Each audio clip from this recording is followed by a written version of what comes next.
Hello everyone, this is Lokesh Kumar Taylor, PGT History from Kendriya Vidyalaya number 2 Jaipur. Today we will discuss about the Bhakti tradition, development of Bhakti tradition in India during the medieval period. So, बिना हम समय बर्बाद किए इस topic को शुरू करते हैं। सबसे पहले हम इस टॉपिक में देखते हैं कि हम इस टॉपिक के अंदर कौन कौन से जो हमारे सब टॉपिक्स हैं या जो फीचर्स ऑफ भक्ति ट्रेडिशन हैं उनको कवर करेंगे। पहला हमारा इसमें आएगा a mosaic of religious belief and practices. Second होगा poem of prayer early tradition of bhakti. Third होगा the Virashaiva tradition in Karnataka and fourth है religious ferment in north India. Basically इस चैप्टर के अंदर भक्ति ट्रेडिशन के साथ साथ सूफी ट्रेडिशन भी दिया गया है, बट हम इस वीडियो के अंदर सिर्फ भक्ति ट्रेडिशन के कुछ फीचर्स हैं जिन्हें हम यहाँ कवर करने वाले हैं। So let's start. ये कुछ लर्निंग ऑब्जेक्टिव्स हैं जो इस टॉपिक के कंप्लीट होने के बाद बच्चे समझ पाएंगे, बच्चे क्या सीख पाएंगे। ये कुछ लर्निंग ऑब्जेक्टिव्स यहाँ पर दिए गए हैं। बच्चे हमारे इंडिया की जो रिलीजियस डाइवर्सिटी है उस डाइवर्सिटी के बारे में सीख पाएंगे, जो डाइवर्स प्रैक्टिसेस हैं, जो डाइवर्स बिलीव्स हैं हमारे यहाँ के, उन डिफरेंट बिलीव्स के बारे में यहाँ सीख पाएंगे। और बच्चे जो हैं वो हमारे यहाँ की जो डिवोशनल ट्रेडिशंस हैं उनकी ग्रोथ की इंपॉर्टेंस, उनकी प्रेयर्स, जो पोएट्रीज हैं उनकी इंपॉर्टेंस को अच्छे से समझ पाएंगे। और जो साउथ इंडिया के कर्नाटक में जो लिंगायत ट्रेडिशन इस भक्ति मूवमेंट की एक इम्पॉर्टेंट फीचर रहा है, जो डेवलपमेंट हुआ उसका कर्नाटक में लिंगायत ट्रेडिशन का, वीर शैव ट्रेडिशन का, उसके बारे में समझ पाएंगे। नॉर्थ इंडिया के अंदर बेसिकली ये आपको पता होना चाहिए कि जो भक्ति ट्रेडिशन थी इंडिया में वो साउथ इंडिया से राइज होती है, और नॉर्थ इंडिया के अंदर जो है वो ये रिलीजियस जो ट्रेडिशन थी, जो ये भक्ति ट्रेडिशन थी, वो किस तरीके से डेवलप हुई ये भी हम इसके अंदर देखेंगे। अब हम हमारे first topic mosaic of religious belief and practices यहाँ से शुरुआत करें। इससे पहले हमें ये देखना है कि व्हाट इज भक्ति, भक्ति क्या है। तो भक्ति means a complete devotion and love toward the chosen deity called भक्ति। भक्ति का तात्पर्य है कि अपने चुने हुए ईश्वर, अपना जो डाइटी है, अपना जो प्रिंसिपल डाइटी है, उस डाइटी के प्रति पूर्ण समर्पण भाव और प्रेम भाव को ही भक्ति कहा गया है। भारत में भक्ति आंदोलन का उदय क्यों हुआ, भारत में भक्ति आंदोलन क्यों राइज हुआ, इसकी पीछे कई वजह हैं, जिनमें से कुछ प्रमुख वजह है कि भारत के जो एग्जिस्टिंग रिलीजन्स थे उसमें कई प्रकार की बुराइयां आ चुकी थी, कई कठोरताएं आ चुकी थी, जिससे जो एग्जिस्टिंग पीपल्स थे वो कहीं ना कहीं उस सिस्टम से डिससेटिस्फाई हुए। और जब उनके सामने एक नई अपॉर्चुनिटी, एक नए तरीके से भक्ति को करने की एक परंपरा उनके सामने जब डेवलप हुई, तो लोग जो है उस नई भक्ति परंपरा के प्रति जो है काफ़ी अट्रैक्ट हुए। इसके अलावा समाज की जो जटिलताएं थी उसने भी भक्ति आंदोलन के उदय में एक महत्वपूर्ण योगदान दिया, क्योंकि भारत में उस समय जो है वो काफ़ी कास्ट डिस्क्रिमिनेशन जो है वो इंक्रीज हो रहा था, जिस वजह से भी लोग जो है वो काफ़ी डिससेटिस्फाई हुए और जातिगत भेदभाव के खिलाफ जो है वो भक्ति आंदोलन को ज्वाइन करने लगे, भक्ति मूवमेंट को ज्वाइन करने लगे। इसके अलावा इस्लाम का उदय भी एक कारण माना जा सकता है, और उस समय के जो राजनीतिक संरचनाएं थी उनमें जो परिवर्तन हो रहा था वो भी भक्ति आंदोलन के उदय के योगदानों में जो है वो गिना जा सकता है। तो इसी भक्ति मूवमेंट के बारे में हम इसके फीचर्स के बारे में यहाँ पर कुछ डिस्कस करते हैं। इसका पहला फीचर हम यहाँ पर देख सकते हैं भक्ति मूवमेंट का, जो मिडाइवल पीरियड में हमारे यहाँ राइज हुआ, डेवलप हुआ, the mosaic of religious belief and practice. This was a striking feature of bhakti tradition, the mosaic of religious belief and practices. क्योंकि इसका तात्पर्य क्या है, इसका मीनिंग ये है कि भारत में इस मिडाइवल पीरियड के दौरान जिस फेज की हम बात कर रहे हैं, इस फेज में कोई सिंगल गॉड एंड गॉडेस नहीं था, बल्कि मल्टीपल गॉड एंड गॉडेस थे जो अलग अलग तरीके से विजुअलाइज किए जाते थे। कभी कभी स्कल्पचर्स में विजुअलाइज किए गए हैं, तो कहीं पौराणिक टेक्स्ट के अंदर जो है वो विजुअलाइज किए गए हैं। इसी प्रकार से हम देखते हैं कि इस पीरियड के अंदर जो मेजर डाइटीज थे, उन मेजर डाइटीज के अंदर विष्णु, शिव और different kind of goddess worship जो है वो काफ़ी एग्जिस्टेंस में रही। और इसी को हम जो है यहाँ पर mosaic of religious belief and practices के रूप में जाने। तो this was the striking feature of bhakti tradition, that was the mosaic of religious belief, जहाँ कोई एक सिंगल रिलीजन या कोई एक सिंगल गॉड एंड गॉडेस न होकर के मल्टीपल गॉड एंड गॉडेस जो है उनकी वर्शिप पर फोकस किया जाता था। इसी भक्ति ट्रेडिशन का हम अगला पार्ट देखते हैं, अगला फीचर देखते हैं, the integration of cults, integration of cults. Historians who have tried to understand these developments, these type of developments of Bhakti tradition, suggest that there were at least two processes at work.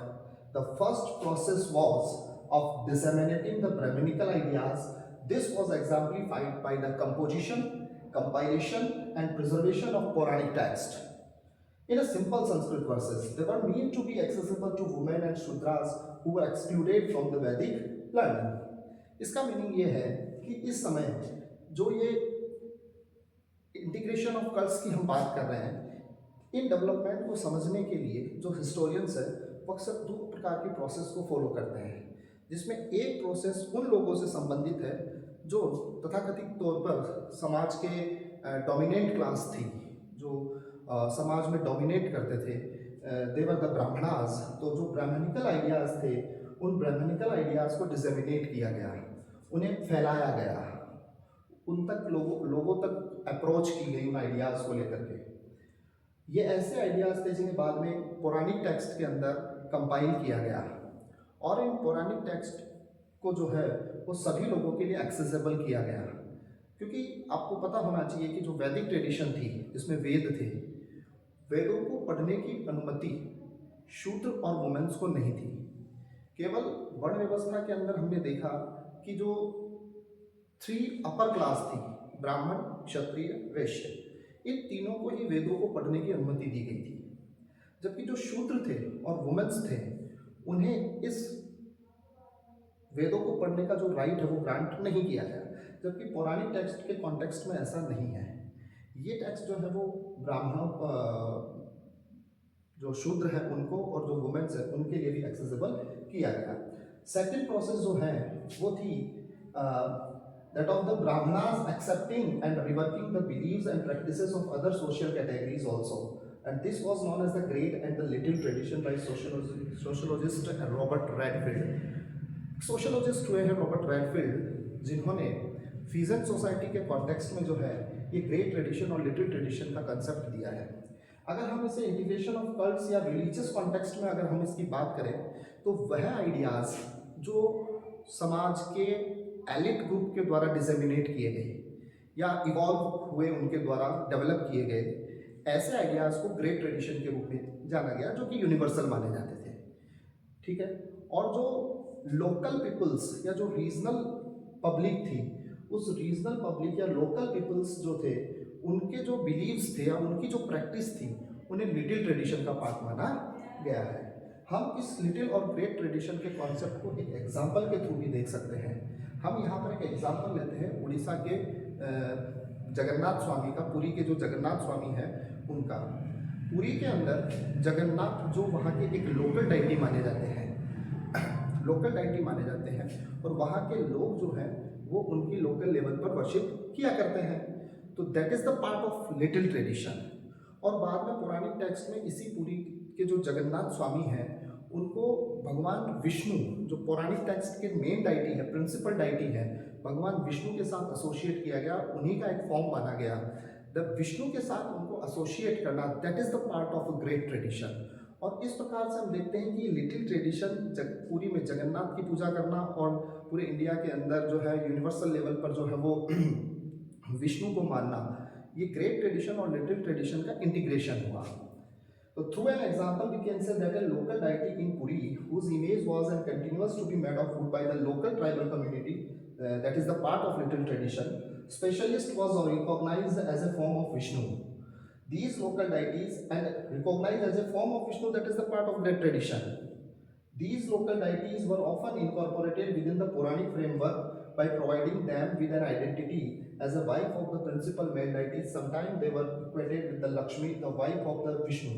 इसी प्रकार से हम goddess worship के अंदर भी इस integration of cults को देख सकते हैं, जहाँ एक तरफ रीजनल लेवल पर या लोकल लेवल पर जो है वो गॉडेस की कई फॉर्म में जो है वर्शिप की जाती है, और अक्सर उन गॉडेस को जो है वो किसी न किसी पौराणिक जो डाइटीज़ है, प्रिंसिपल डाइटीज़ है लाइक विष्णु और शिव, उनके साथ एसोसिएट किया जाता है। तो जब किसी पौराणिक जो प्रिंसिपल डाइटीज़ हैं उनके साथ जब इनको एसोसिएट किया जाता है, तो that is the part of great tradition. और लोकल लेवल पर उनकी जो वर्शिप की जाती है, लोकल डाइटीज़ या लोकल गॉडेस के रूप में उनकी जो वर्शिप की जाती है, that is the part of little tradition. जैसे कि एक उदाहरण हम इनके अलावा भी ले सकते हैं, जैसे विजयनगर एम्पायर था, वहाँ पर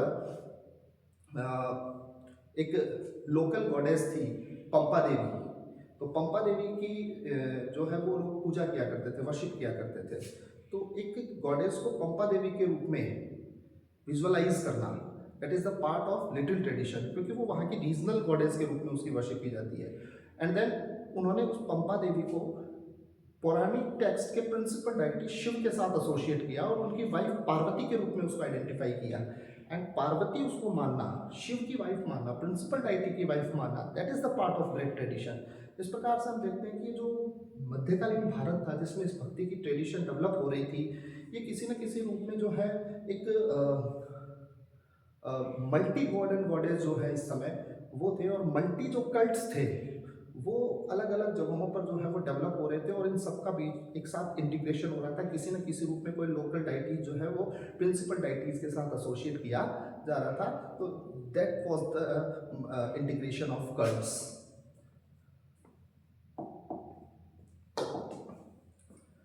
इसी भक्ति ट्रेडिशन के अंदर एक और स्ट्राइकिंग फीचर आता है तांत्रिक वर्शिप।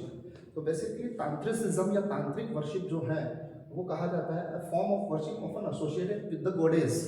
तो देवी की आराधना, देवी की पूजा, किसी गॉडेस की वर्शिप से रिलेटेड जो कॉन्सेप्ट है वो तांत्रिक वर्शिप या तांत्रिसिज्म के अंदर काउंट किया जाता है। तांत्रिक वर्शिप जो है वो पूरे सब कॉन्टिनेंट में काफ़ी फेमस हुई, और इवन आज भी है। आज भी जगह जगह जो है हम देवी की आराधना करते हैं। कभी हम लक्ष्मी की पूजा करते हैं, कभी सरस्वती की पूजा करते हैं, कभी वैष्णो देवी की पूजा करते हैं, कभी किसी अलग गॉडेस की। तो जो गॉडेस वर्शिप है उस गॉडेस वर्शिप को तांत्रिक वर्शिप के रूप में डिस्क्राइब किया गया है, जो पूरे सब कॉन्टिनेंट में काफ़ी स्प्रेड हुई, और it was open for both man and women.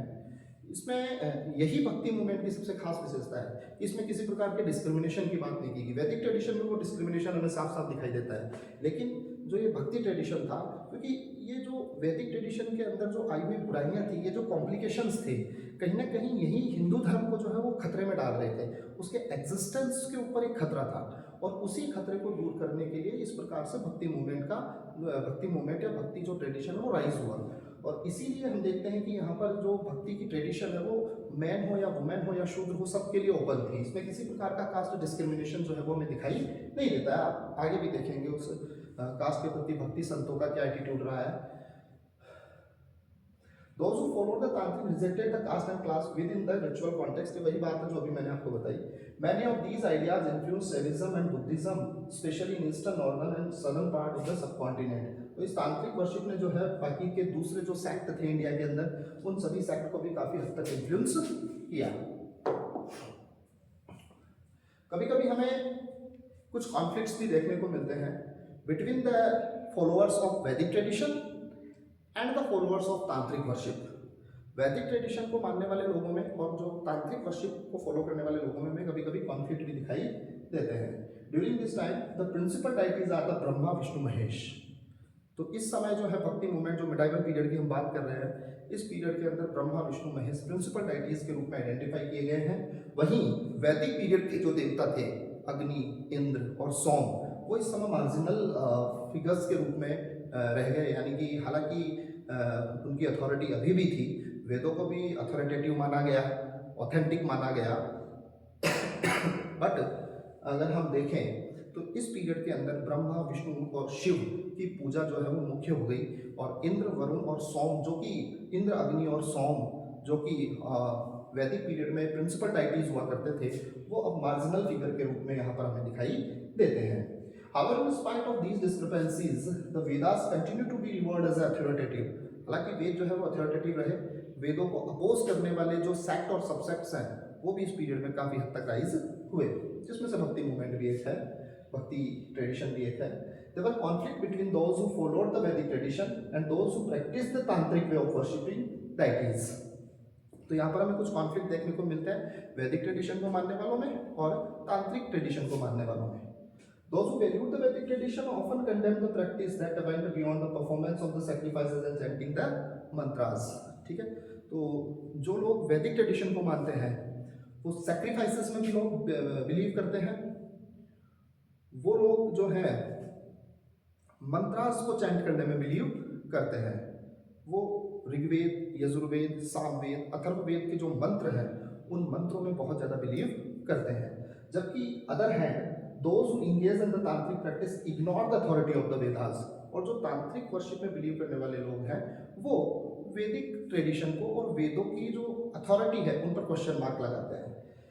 The devotee often tended to project their deity either Vishnu or Shiva, but the relation with other tradition like Jainism, Buddhism were often fraught with the tensions।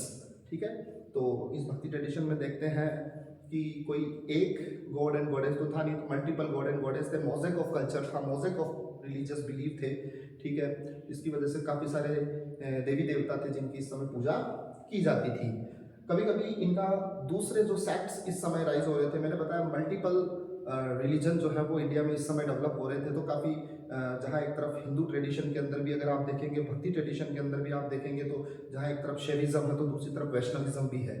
वहीं जो है other than Hindu देखें तो Jainism, Buddhism और एक नए धर्म के रूप में इस्लाम का अराइवल जो है वो भी इंडिया में हुआ।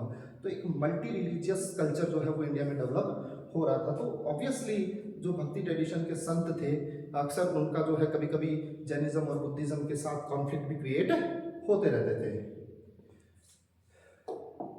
तो ये था हमारा एक mosaic of culture and it was the striking feature of bhakti tradition. Second हम देखते हैं अर्ली भक्ति ट्रेडिशन कि ये भक्ति की ट्रेडिशन क्या है, ये भक्ति की जो ट्रेडिशन कितने प्रकार की है, ये भक्ति की ट्रेडिशन कहाँ से शुरू हुई और किस प्रकार शुरू हुई और इनकी क्या क्या आइडियोलॉजी थी, क्या क्या थिंकिंग थी। तो अब फर्स्ट ऑफ ऑल हम इस पर थोड़ा सा फोकस करते हैं। तो अर्ली भक्ति ट्रेडिशन की हम यहाँ पर बात करते हैं, जिसमें बेसिकली इस भक्ति ट्रेडिशन को डिवाइडेड इनटू टू पार्ट और it divided into two tradition, the saguna tradition and the nirguna tradition. Saguna means with attributes and nirguna means without attributes. अगर हम हिंदी में बात करें इसकी, तो सगुण का मतलब होता है ईश्वर की मूर्त रूप में पूजा करना और निर्गुण का मतलब होता है ईश्वर की अमूर्त रूप में पूजा करना। बेसिकली इसका मीनिंग हम देखते हैं कि saguna included the bhakti tradition that focused on the worship of specific deities such as the Shiva, Vishnu and his avataras, incarnations and a form of the goddess और देवी, जिसके अंदर बेसिकली अलवार, जो हम आगे पढ़ेंगे अभी, अलवार क्या है, नैनार क्या है, ठीक है, अलवार है, नैनार है, वीर शिवा ट्रेडिशन है, ये सारे tradition that are the part of saguna bhakti. अगर आप लोगों ने हिंदी विषय में भी पढ़ा होगा तो वहाँ भक्ति की दो परंपराएं हमें दिखाई देती है, भक्ति की दो विचारधाराएं हमें दिखाई देती है, एक सगुण विचारधारा, एक निर्गुण विचारधारा। सगुण विचारधारा के अंदर ईश्वर की एक निश्चित मूर्त मान करके उसकी पूजा की जाती है।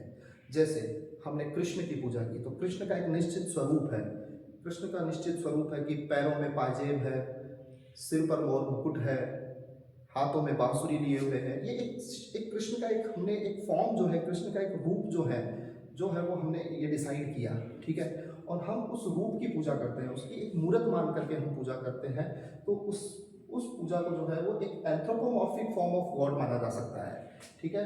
तो उस फॉर्म के रूप में हम जो है ईश्वर की जब आराधना करते हैं, राम का मतलब क्या है, राम एक ऐसे व्यक्ति हैं जो मनुष्य के रूप में है और जिन्होंने एक अपने जो अस्त्र शस्त्र है उसमें धनुष बाण धारण किया हुआ है, ठीक है। इस प्रकार के फॉर्म है। विष्णु की अब मैंने एक फॉर्म मानी है कि विष्णु जो है उनके हाथ में चक्र है, एक हाथ में गदा है, तो इस प्रकार का शिव के गले में सर्प है, हाथ में त्रिशूल है, सर पे चंद्रमा है, ये शिव का रूप है।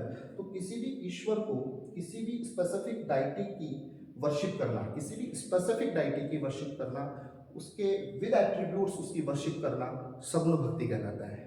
भाई निर्गुण का मतलब क्या है?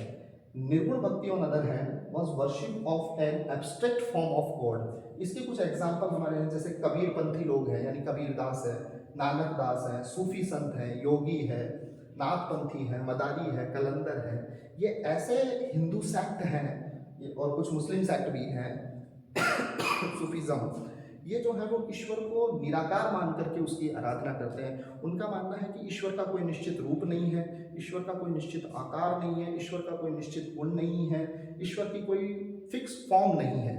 तो ईश्वर को ये लोग फॉर्मलेस मानते हैं, जबकि ये विद फॉर्म गॉड की जो है वो वर्शिप करते हैं। सगुण भक्ति वाले विद फॉर्म करते हैं और ये जो है वो फॉर्मलेस मानते हैं गॉड को, और उस आधार पर ये दोनों ही भक्ति ट्रेडिशन के मुख्य विचारधाराएं, मुख्य ट्रेडिशन कंसिडर की जाती है, सगुण एंड निर्गुण।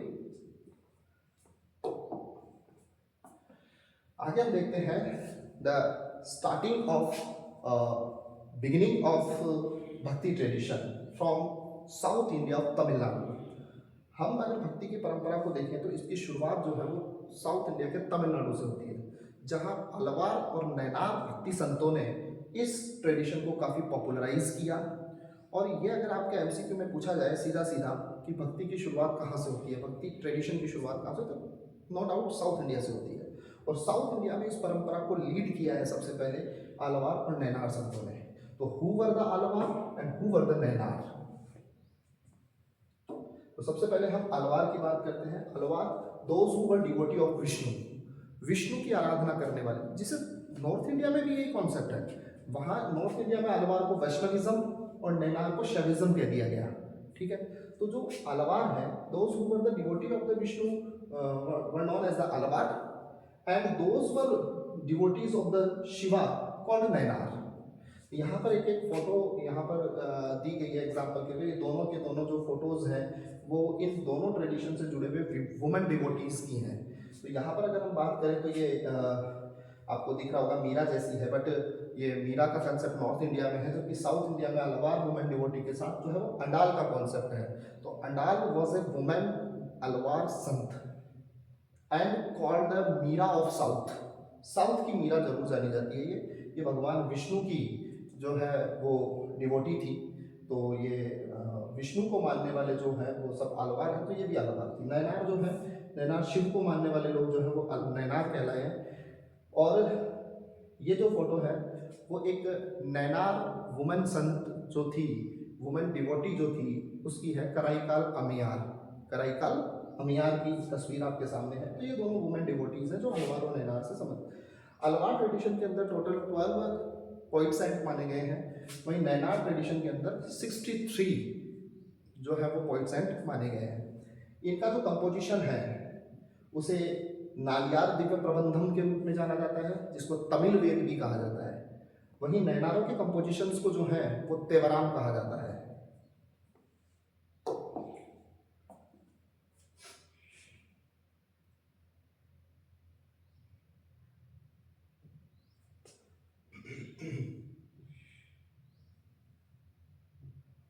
Attitude toward the caste system.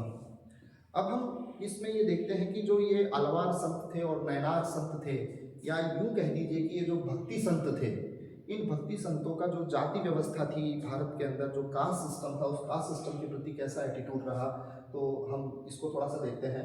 The Alvar and the Nayanar started a movement of protest against the caste system and the Brahmanas and attempted to reform the system.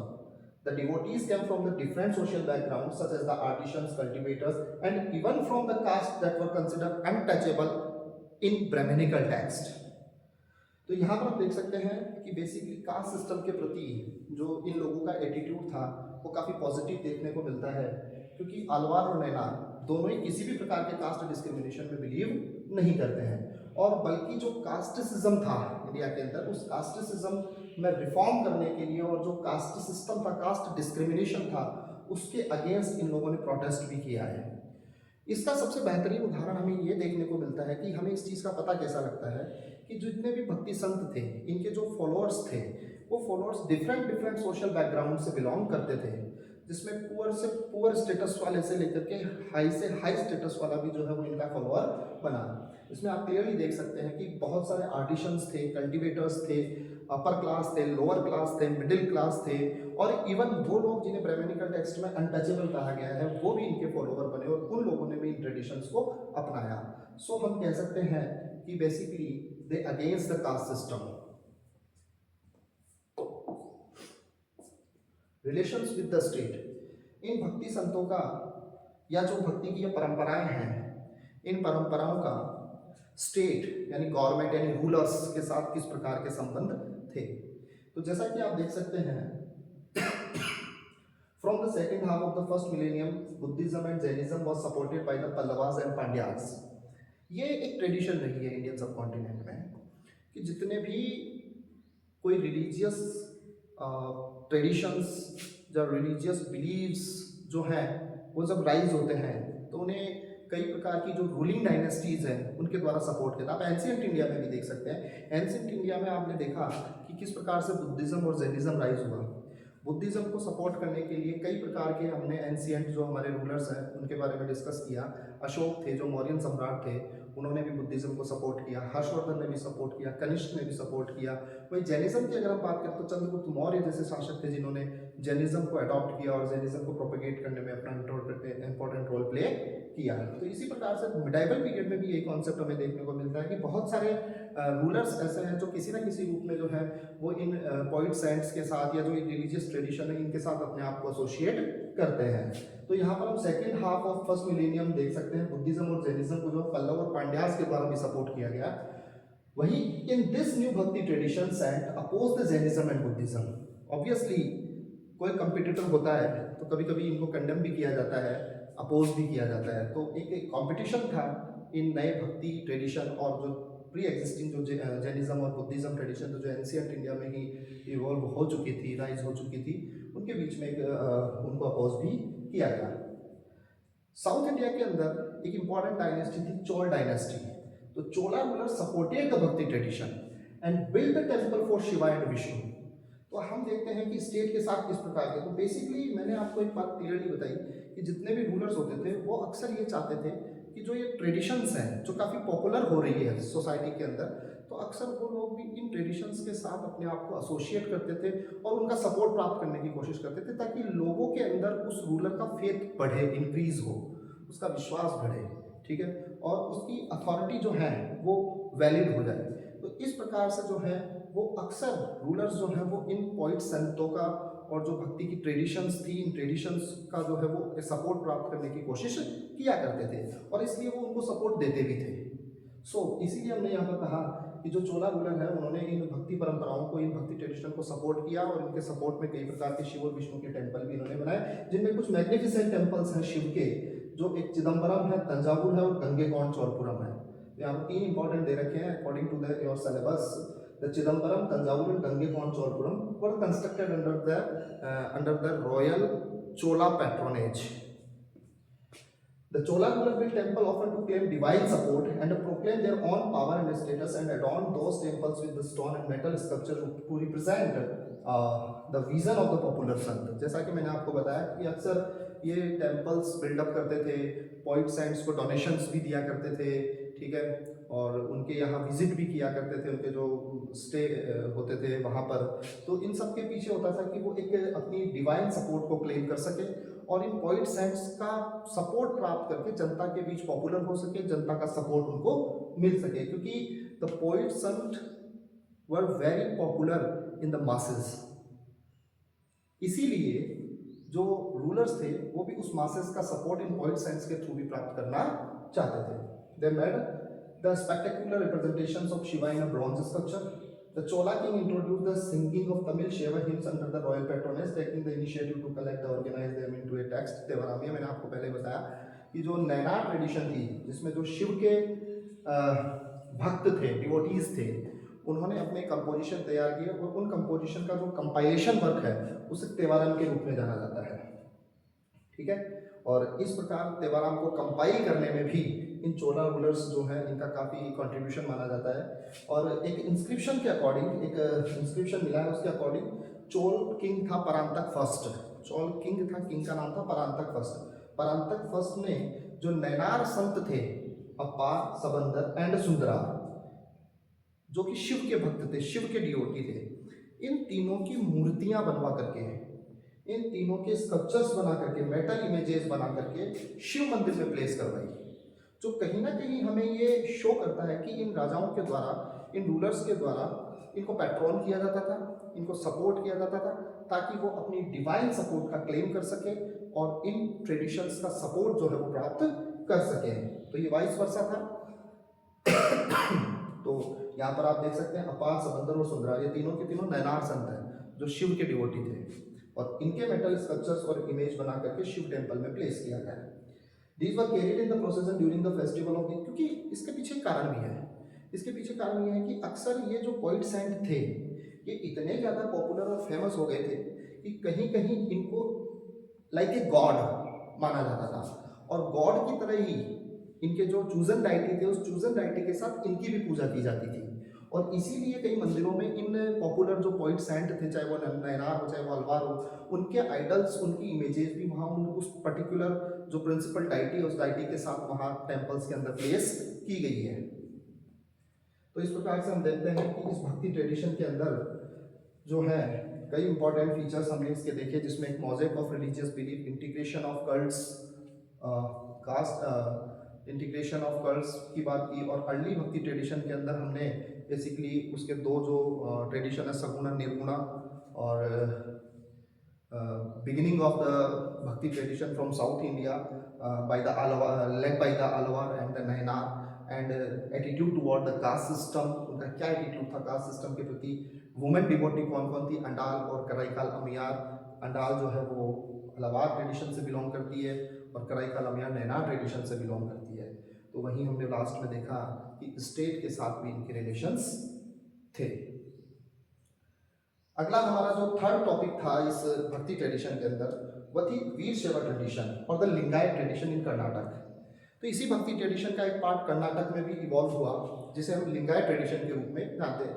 It was also the part of the bhakti tradition. और Lingayat community जो है वो आज भी कर्नाटक में जो है वो रहती है, हम उसको आज भी वहाँ पर ऑब्जर्व कर सकते हैं। तो during the 12th century in Karnataka the Veer Shaiva movement was started by a Brahmin named Basavanna. तो बासवन्ना नाम के एक व्यक्ति के द्वारा जो है वो कर्नाटक के अंदर बेसिकली वीर शैव ट्रेडिशन जो है वो, वैसे ही आपको नाम से भी क्लियरली हो रहा था वीर शैव। वीर शैव का मतलब होता है the heroes of the Shiva, heroes of the Shiva.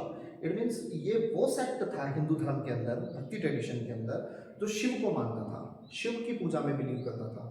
जैसे हमने देखा ना, अलवार लोग विष्णु में बिलीव करते हैं क्योंकि उनका चूजन डाइटी विष्णु है, नैनार लोगों के शिव हैं। तो इसी प्रकार से जो वीर शैव ट्रेडिशन जो कर्नाटक के अंदर इस भक्ति मूवमेंट के दौरान जो है वो इवॉल्व हुई, वो जो है ये भी मिडाइवल पीरियड का ही एक इंसिडेंट है। और तो वो भी शिव को मानने वाले लोग थे। बासवन्ना का यहाँ पे आप फोटो देख सकते हैं, ठीक है, एक इमेज देख सकते हैं, ठीक है। तो ये बासवन्ना जो है कर्नाटक के अंदर, उन्होंने 12th सेंचुरी में वीर शैव ट्रेडिशन की शुरुआत की। एंड ही वॉज ए जैना and A minister in the court of the Chalukya king. Chalukya king के कोर्ट में जो है वो एक मिनिस्टर के रूप में काम कर चुके थे पहले। फिर बाद में इन्होंने जो है वो भक्ति आंदोलन को ज्वाइन किया, भक्ति मूवमेंट को ज्वाइन किया, और उसमें उन्होंने एक नई ट्रेडिशन इवॉल्व की जिसे लिंगायत ट्रेडिशन या वीर शैव ट्रेडिशन के रूप में जानते हैं। His followers were known as the Veer Shaiva. Veer Shaiva means the heroes of the Shiva, और the Lingayat means the wearer of the linga.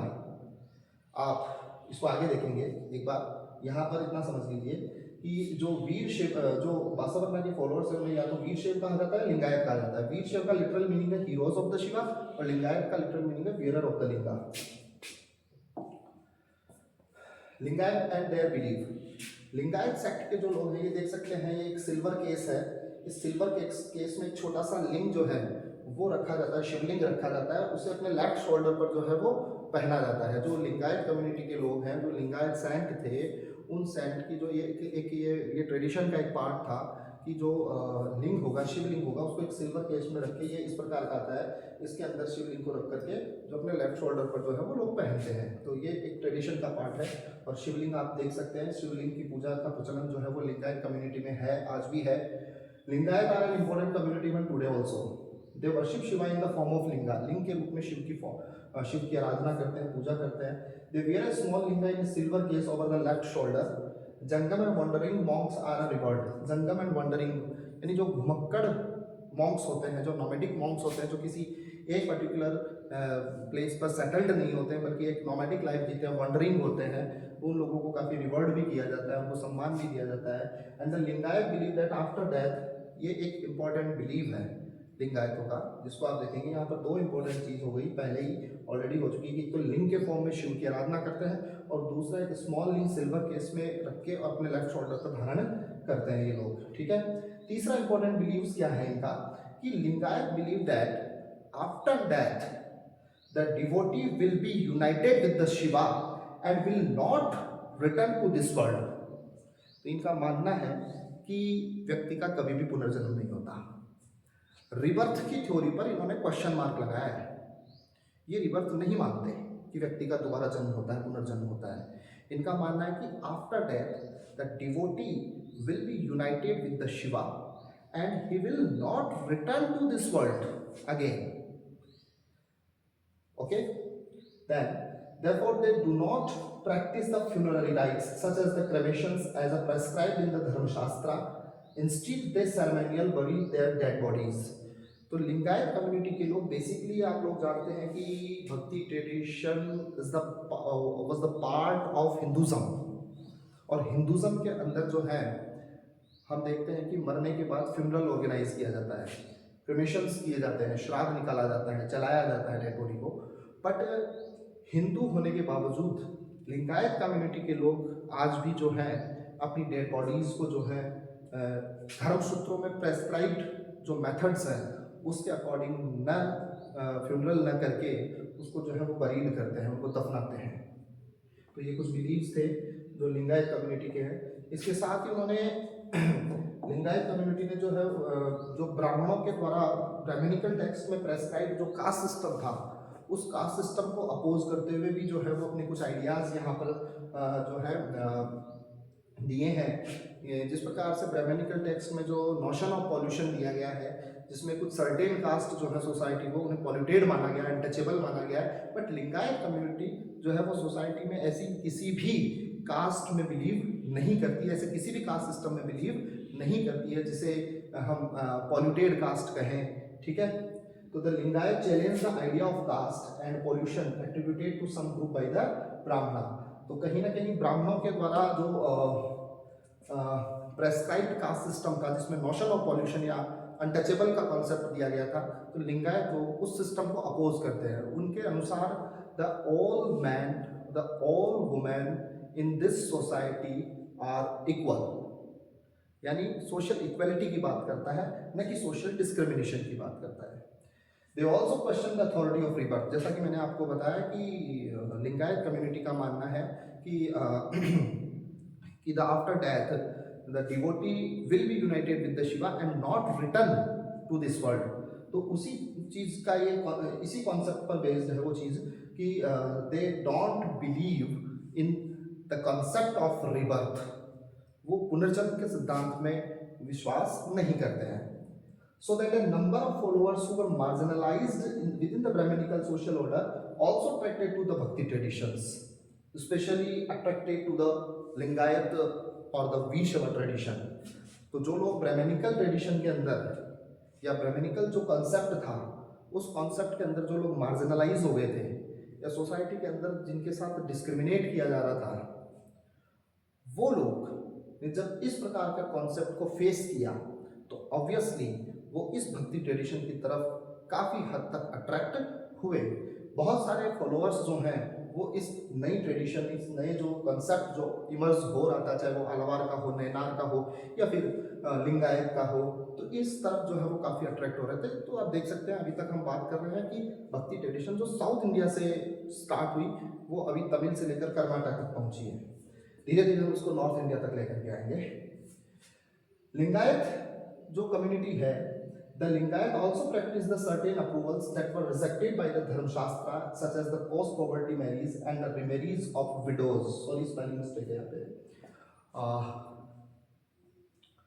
Lingayat community के लोग जो हैं वो उन सब कॉन्सेप्ट में को चैलेंज करते हैं जो ब्राह्मणिकल टेक्स्ट में दिए गए हैं, जो ब्राह्मणों के द्वारा प्रेस्क्राइब्ड है, और इसीलिए they supported the post puberty marriage and the widow marriage. विधवाओं के पुनर्विवाह को समर्थन करता है Lingayat community. Our knowledge about Veer Shaiva tradition is come from the vachanas, literally sayings composed in the Kannada by those who joined the movement। Karnataka के अंदर वीर Shaiva movement जो हुआ या वीर शैव ट्रेडिशन जो इवॉल्व हुई, राइज हुआ, डेवलपमेंट हुआ उसका, उस वीर शैव ट्रेडिशन से जुड़े हुए लोगों ने अपने अपने कंपोजिशंस बनाए कन्नड़ लैंग्वेज में, और उन्हीं सभी कंपोजिशन का जो कंपाइलेशन वर्क है उस कंपाइलेशन वर्क को वचन कहा जाता है, और वचन का लिटरल मीनिंग होता है सेइंग। तो basically the Vachanas are an important source to know about the ideology or concept of the Veer Shiva tradition. So Vachanas are an important source.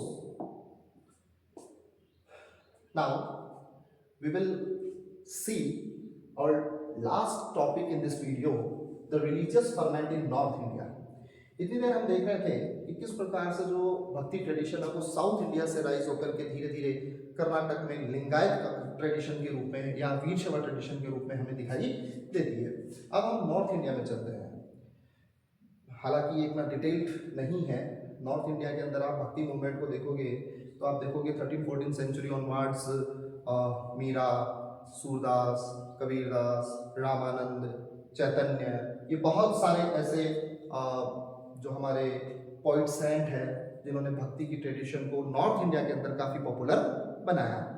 But इतना सबके बारे में यहाँ पर डिटेल इंफॉर्मेशन प्रोवाइड नहीं करवाई गई है। तो हम कुछ चीज़ें देखेंगे कि किस प्रकार से 13 century onward 13-14 century onwards north India के अंदर भी जो है वो भक्ति की ट्रेडिशन जो है वो एक अपने पीक पर पहुंची। जहाँ साउथ इंडिया में अलवार और नैनार जैसे कॉन्सेप्ट डेवलप हुए, कर्नाटक में लिंगायत जैसे ट्रेडिशन डेवलप हुई, वैसे नॉर्थ इंडिया के अंदर बेसिकली हम देखेंगे शैविज्म, वैष्णविज्म और निर्गुण भक्ति परंपराएं जो है वो यहाँ पर हमें डेवलप होती हुई दिखाई देती है। तो देखिए, first of all like in south India in this time bhakti movement also spread in north India.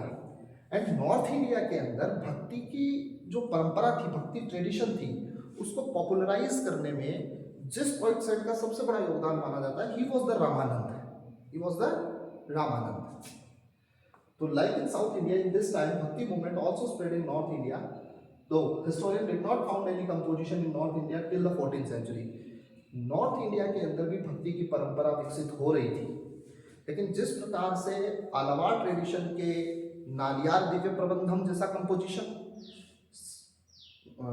Nainar tradition का तेवराम जैसा कंपोजिशन और लिंगायत ट्रेडिशन का वचनांश जैसा कंपोजिशन तैयार किया गया साउथ इंडिया में भक्ति ट्रेडिशन से रिलेटेड, इस समय तक 14th सेंचुरी तक नॉर्थ इंडिया में इस प्रकार के कोई कंपोजिशन फाउंड नहीं की गई। नॉर्थ इंडिया के अंदर जितने भी कंपोजिशन हुए इस 14th सेंचुरी के बाद जो है वो यहाँ पर कंपाइल किए गए। According to the historian, in North India, in this period, several Rajput states emerged, and in most of these states, Brahmanas occupied the important place by performing the rituals.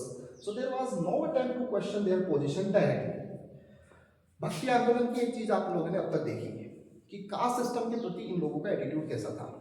वो किसी भी रूप में कास्ट डिस्क्रिमिनेशन में believe नहीं करते थे, वो सोशल इक्वलिटी में बिलीव करते थे। और जैसा कि बहुत सारी जगहों पर हमने देखा कि जो ब्राह्मणिकल नॉर्म्स थे, यानी ब्राह्मणों द्वारा प्रेस्क्राइब्ड जो रूल एंड रेगुलेशंस थे सोसाइटी के, अक्सर भक्ति संतों ने उन सभी रूल एंड रेगुलेशंस को वायलेट भी किया और कहीं ना कहीं उनके अगेंस्ट प्रोटेस्ट भी किया।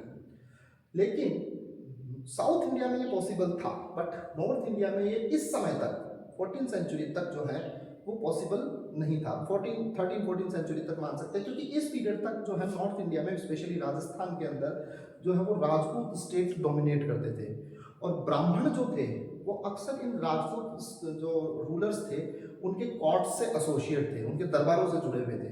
तो the rulers were very powerful, so the Brahmanas were also very powerful in that time during that period. ठीक है, इसलिए जो भक्ति संत थे नॉर्थ इंडिया के वो किसी भी रूप में डायरेक्टली इन ब्राह्मणों को अपोज नहीं कर सकते, because they were very powerful. At the same time there were other religious leaders who were out of the orthodox Brahminical system and were gaining ground in North India. साथ ही साथ कुछ ऐसे point Saint भी north India में हो रहे थे इस पीरियड में जो अपना एक ग्राउंड बना रहे थे, अपने फॉलोअर्स बढ़ा रहे थे, जिनकी धीरे धीरे पॉपुलरिटी जो है वो नॉर्थ इंडिया में बढ़ रही थी। ऐसे कुछ जो पॉइंट सेंट थे या जो सेक्ट थे, इन सेक्ट्स में आता है जैसे नाथ है, जोगी है, सिद्ध है।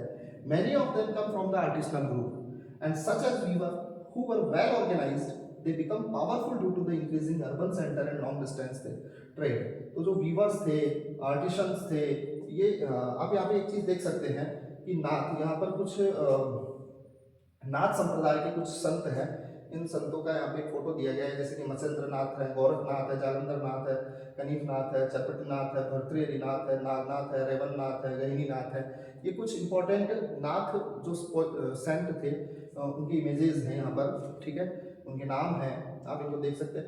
ये जो नाथ जो कि सिद्ध जो थे, they many of them came from the artisanal groups such as the weavers etc.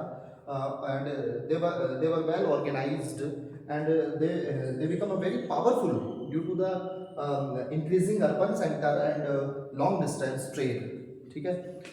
तो ये आर्टिशंस थे, और लॉन्ग डिस्टेंस ट्रेड के कारण जो है, और क्या कहते हैं, अर्बन सेंटर जैसे जैसे डेवलप हुए वैसे वैसे इनकी पावर भी बढ़ी, और धीरे धीरे इन लोगों ने जो है वो सोसाइटी में अपना ग्राउंड बनाना तैयार कर दिया। These religious leader question the authority of the Veda. वही बात फिर आ रही है, जिस प्रकार से साउथ इंडिया में अलवार, नैनार और लिंगायत सेक्ट के लोगों ने किया, नॉर्थ इंडिया के अंदर भी इन भक्ति संतों ने यही कार्य किया। उन्होंने भी वेदों की अथॉरिटी पर क्वेश्चन मार्क लगाया and express them in the local language. सबसे इंपॉर्टेंट चीज है इनकी पॉपुलरिटी की, कि इन लोगों ने अपने आप को लोकल लैंग्वेज में एक्सप्रेस किया। आप लोगों ने एंशिएंट इंडिया में देखा था कि महात्मा गौतम बुद्ध ने भी अपने आप को उस समय की जो भी लैंग्वेज थी, पाली लैंग्वेज, उसमें अपने आप को एक्सप्रेस किया। इसी प्रकार से इन डिफरेंट डिफरेंट पोइट्स ने भी अपने आप को जो है, तमिलनाडु के अंदर आप देखोगे तो वहाँ की जो लोकल लैंग्वेज थी तमिल, उस तमिल लैंग्वेज के अंदर उन्होंने अपने कंपोजिशन क्रिएट किए। कर्नाटक में कन्नड़ लैंग्वेज में कंपोजिशन क्रिएट किए गए। ऐसे ही नॉर्थ इंडिया के अंदर जो डिफरेंट डिफरेंट लोकल लैंग्वेज है, इनके द्वारा लोकल लैंग्वेज के अंदर भी जो है वो अपने आप अपने कंपोजिशंस जो है वो क्रिएट किए गए, अपने आप को एक्सप्रेस किया गया, जिसकी वजह से लोगों ने इनकी इनकी विचारधारा, इनकी आइडियोलॉजी को इजीली अंडरस्टैंड किया, और इनकी ओर काफ़ी अट्रैक्ट हुए। In spite of their popularity they were unable to win the support of the ruling elites। राजाओं का ज़्यादा सपोर्ट इनको नहीं मिला।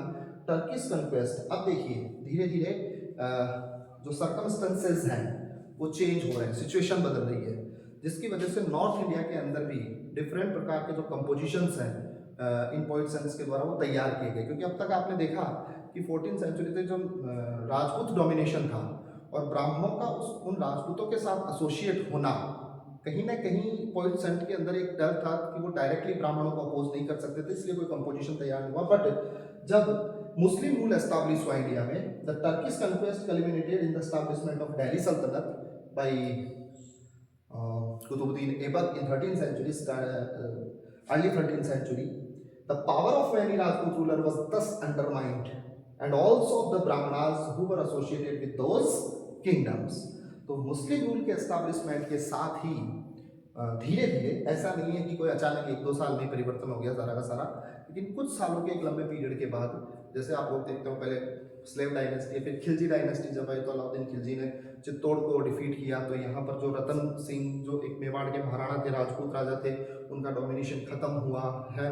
इसी प्रकार से हम देखते हैं कि जब अकबर का काल आया मुगल पीरियड में, तब भी यहाँ राजपूत राज्यों को जो है वो या तो उसने अपने अधीन कर लिया, या फिर कईयों के साथ उसने वॉर करके भी जो है वो यहाँ पर डोमिनेट किया। तो इस डोमिनेशन के कारण जो है, जो राजपूत जो मुस्लिम रूल था, इस मुस्लिम रूल की वजह से जो है जो राजपूतों का डोमिनेशन है वो धीरे धीरे यहाँ पर डिक्लाइन होने लगा, और साथ ही साथ उन ब्राह्मणों का डोमिनेशन भी डिक्लाइन होने लगा जो राजपूत किंगडम्स के साथ एसोसिएट थे। इसलिए नॉर्थ इंडिया में भी इस पीरियड के बाद में एक नया ट्रेडिशन, एक नई हलचल जो है वो होने लगी, and the coming of the Sufis was a significant part of these development. ये भारत के अंदर मिडाइवल पीरियड में जो ये रिलीजियस डेवलपमेंट हो रहे थे, जो अब तक सिर्फ भक्ति ट्रेडिशन पर फोकस हमने किया, इसी के साथ जब मुस्लिम रूल यहाँ पर एस्टैब्लिश हुआ, राजपूतों का डोमिनेशन खत्म हुआ, ब्राह्मणों का डोमिनेशन धीरे धीरे वीक हुआ, तो उसी के साथ जो है भक्ति की ट्रेडिशन और ज़्यादा डेवलप हुई यहाँ पर, और साथ ही साथ एक नई ट्रेडिशन भी यहाँ पर जो है इवॉल्व होती हुई हमें दिखाई देती है, and that was the Sufism और द सूफी मूवमेंट। तो इस चैप्टर का जो नेक्स्ट पार्ट है हमारा, वो यही है सूफी मूवमेंट। अब तक हमने इसमें भक्ति ट्रेडिशन के बारे में बात की, जिनमें हमने 3-4 टॉपिक जो हमारे थे, सब टॉपिक्स जो थे वो हमने कवर किए, और होल सॉल हमने ये देखा कि किस प्रकार से भक्ति की ट्रेडिशन साउथ इंडिया से शुरू होती है अलवार और नैनारों के रूप में, उनके द्वारा लीड की, और कर्नाटक में वीर शैव ट्रेडिशन जो है उन्होंने अपना ग्राउंड बनाया, और नॉर्थ इंडिया के अंदर हम देखते हैं 14th century ऑनवर्ड्स नाथ, जोगी, सिद्धार्थ, ये जो इम्पोर्टेंट पोइट सेंट थे, इन्होंने अपना एक ग्राउंड बनाया और भक्ति की ट्रेडिशन को नॉर्थ इंडिया के अंदर भी काफी पॉपुलराइज किया।